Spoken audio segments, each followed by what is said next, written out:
Sigurno ste se jednom zapitali koliko sam proveo vremena na Fejsu. Ako jeste, onda nazovite 063.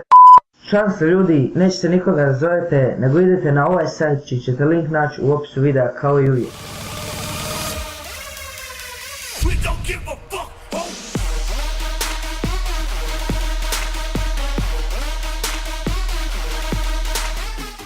Šalu na stranu i pozdrav svima da došli još jedan tutorial na mom kanalu. U ovom tutorialu ću vam pokazati kako da saznate koliko ste vremena proveli na Facebooku otkako ste se prvi put registrirali sa vašim akauntom. Pa hajde da počnemo.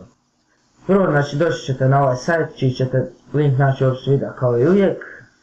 Drugo, morate da budete ulogovani sa vašim Facebook akauntom, da to moram da pričam.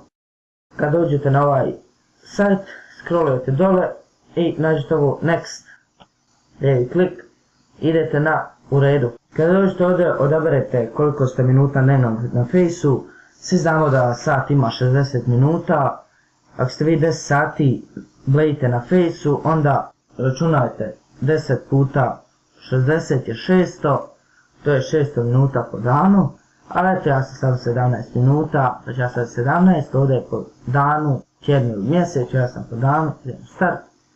I sad tu nešto računa, eto ja sam ovaj moj akaunt je napravljen u 3. mjesecu 2010. To je 10.3.2010.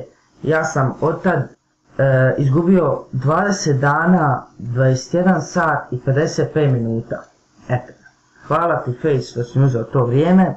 Sad koliko je ovo točno ja ne znam, ali eto, bitno da sam ja vam pokazao, vi sad razmišljajte. I to je to, hvala što ste gledali ovaj video, nadam se da vas se svidio. Ćao! We don't give a fuck.